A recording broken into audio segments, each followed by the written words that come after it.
What's going on, everyone? Gotta do my sound check. Go. Perfect. All right. So I apologize for being a day late on this video, but we're finally here. Today's going to be the history of the Kansas City Royals. So this is, again, it was supposed to go up yesterday, but my work and everything like that kind of forced me to change the schedule around. So without further ado, this is going to be a quick video. The Royals haven't been a team for too long. It's basically just the 70s, 80s, 90s, 2000s, 2010s. So, all right. Again, I apologize for the lighting, but at this point, I just want to get the video up for you guys. It's been a day, so. All right, so we're gonna start in the 1960s. At the 1967 winter meetings, the city of Kansas City, weird to say, was granted an expansion franchise. So a pharmaceutical executive named Ewing Kaufman won the bidding for the rights to own the team. So he held a contestant to choose the team's name, and the people overwhelmingly chose Royals to be the team's name. So now the team is the Kansas City Royals. So they had an expansion draft, of course, and they had a few talented players, but not a lot. The biggest name at that point was outfielder Lou Piniella. They would play their home games at Municipal Stadium in the beginning of their existence. And in their first year, which would have been the 1969 season, the team went 69 and 93. No pennants in their one season as a team. No problems whatsoever at that point. Now we're entering the 70s. So the 70s begin with the Royals beginning to make a lot of trades, and that becomes a well-known thing for them, especially early on. So they're making a lot of moves, and they acquire outfielder Amos Otis, and they would sign relief pitcher Ted Abernathy early on.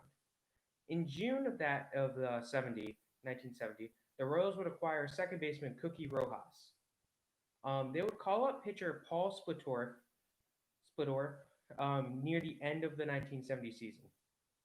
Before 1971, the team would acquire shortstop Freddie Patek, who was known for his speed. So, again, I mentioned I like speedy players. He was a good player. He had good speed. The Royals finished the 71 season 85 and 76, which was good for second in the AL West.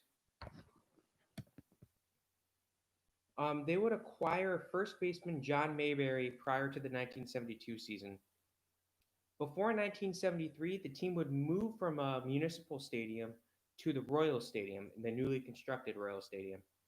1973 was one of the better seasons for the Royals in their early existence, and they would acquire outfielder Hal McRae before the season, while also calling up young prospects in, second baseman Frank Wright and third baseman George Brett during the summertime. The team again finished second place in the AL West.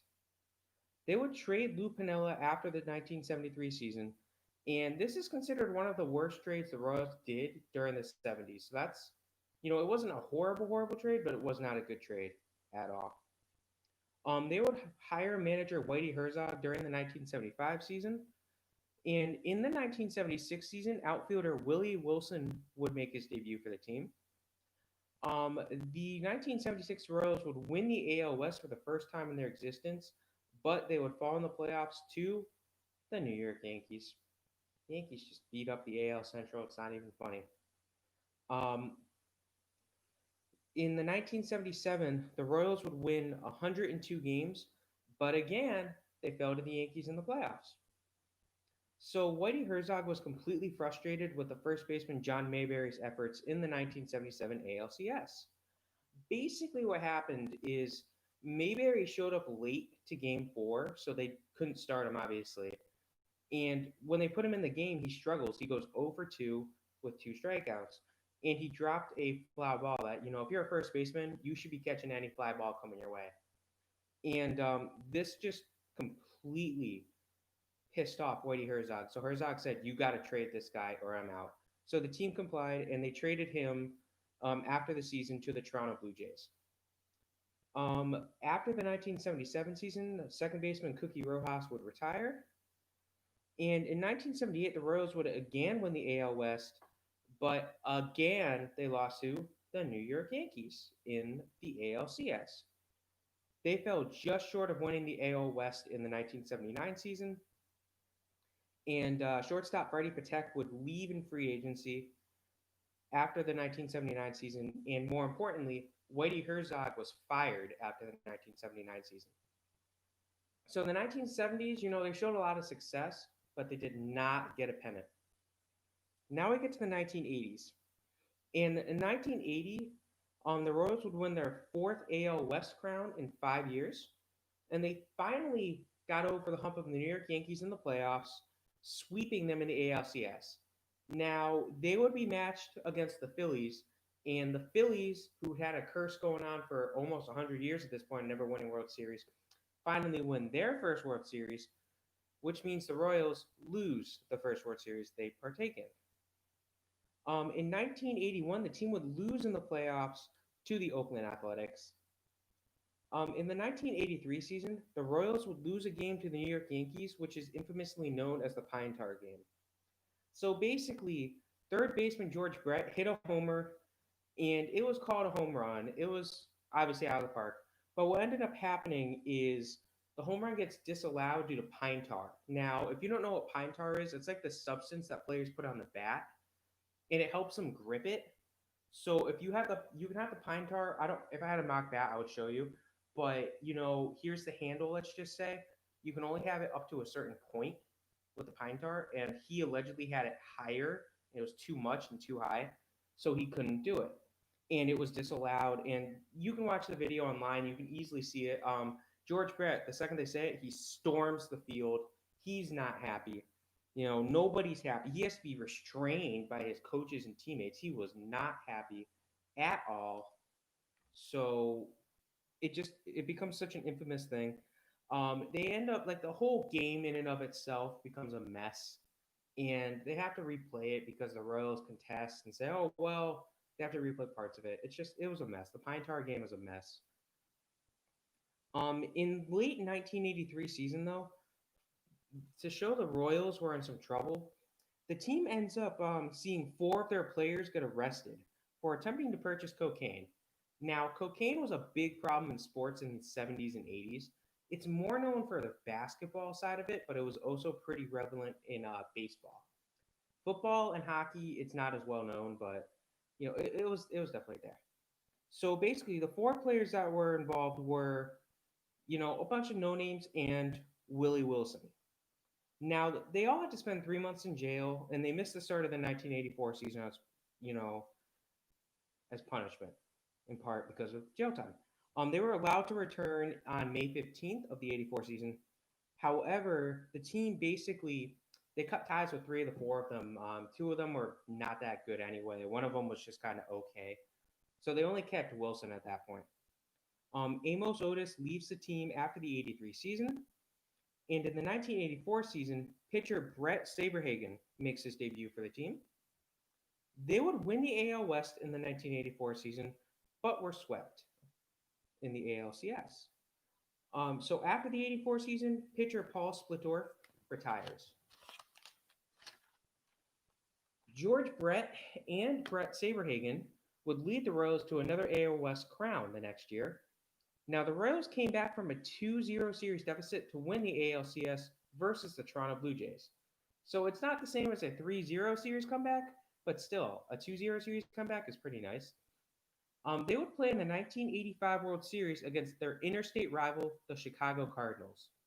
This series would go to 7 games, and the Kansas City Royals came out on top over their Missouri rival, St. Louis Cardinals. In 1986, the team made a couple moves, and pitcher David Cone would make his debut for the team. They would also get soon-to-be football star outfielder Bo Jackson. He would make his debut for the team. The Royals would actually struggle in the '86 season and miss the playoffs, so they had no chance to, defend their title. They would trade David Cone to the Mets in a regrettable move after the '86 season. They didn't get any good prospects back for him. In the summer of 1987, the team would release Hal McRae, And the Royals were good through the rest of the decade of the 80s, but they didn't really, make enough. They didn't make the playoffs. They were good, but not good enough. So in the 80s, the team won two AL pennants and one World Series, that World Series being the 1985 World Series. In the 1990s, the team started off, the decade trying to make a splash. And they started to throw big money at free agents in the 1990 season, but none of them panned out. This kind of signaled that the Royals had to be a small market ball club, unfortunately for them. After the 1990 season, the team got rid of outfielder Bo Jackson. So they had a contract dispute with him after he had suffered a football injury. So they're like, we don't want to deal with this. Goodbye. Um, Frank Wright would Frank White would retire, and Willie Wilson also walked in free agency. So the team was losing a lot of key pieces that it had had. The Royals were good, but not great in the early '90s. And after the '91 season, Saberhagen would walk. Now they made a move before the '93 season where they kind of corrected a previous mistake when they signed or re-signed pitcher David Cohn. So they brought him back. They realized it was a mistake to trade him to the Mets in the first place. They get him back. In July of 1993, they would rename Royal Stadium to Kauffman Stadium in honor of the team's owner, Ewing Kauffman, who at that point was suffering from bone cancer, and it was pretty obvious that he wasn't going to make it that long. He ends up dying a month after they renamed the stadium. So he at least got to see it. He at least got to see his name honored. George Brett would retire after the 1993 season. He was getting old at this point. Everybody knows George Brett, great player. Potential player bio, if you guys are interested, definitely let me know. The Royals were red hot in the 1994 season, towards the end of the season. However, the player strike would end that season, so they had a chance, but they weren't gonna, they didn't get to play, obviously. Um, they would trade David Cohn for the second time after the 1994 player strike season, whatever you want to call it. And in 1995, outfielder Johnny Damon would make his debut. I did not know he played for the Royals, but you learned something new. So what happens at this point towards the mid to late 90s is player salaries continue to go up, but the Royals, like I mentioned earlier in this decade here of the 90s, they're a small market team. So they're not able to pay the money that, these free agents are acquiring.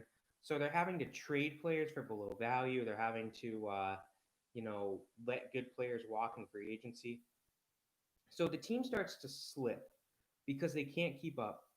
So what happens is, the team's struggling. So this nearly causes the team to move to the National League.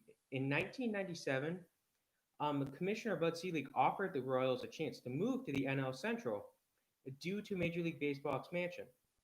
The board of directors that was running the team declined the opportunity to move, and they stayed in the AL Central. Basically, what that would have done is it would have made it so they no longer had to pay a designated hitter, so they could have just I don't know exactly how much the money was at that point, but it wasn't massive money, probably like $5 million. But $5 million, $5 million a season that they could use on other positions, and you can invest the $5 million into other pitchers or to re-sign players that are more important to you. So it made sense for them to be offered the move, but they just didn't want to take it. It would have been interesting though having the Royals in the same division as the Cardinals, but Kansas City just didn't want to do it. So in 1998, outfielder Carlos Beltran would make his debut for the team. The team would hang around 90 losses though to close out the 90s, so they weren't really that impressive. No pennants in the 1990s. Now we enter the 2000s. So after the 2000 season, like I said, small market team, they traded outfielder Johnny Damon. He kind of made himself too big of a name. In the 2002 season, the Royals went 62 and 100, which was the franchise's first 100 loss season. In 2003, the Royals broke out offensively, and they played well. This was their best season since the strike shortened 1994 season, and they finished above 500. In May of 2004, pitcher Zach Greinke would make his debut for the team, and they would trade outfielder Carlos Beltran at the 2004 trade deadline. The team really fell apart after the trade, though. Now, from 2004 to 2006, the team suffered 100 plus losses in each of those 3 years. The franchise went 56 and 106 in 2005, just to tell you about how, bad they were. In 2005, the team also lost a franchise record 19 games in a row.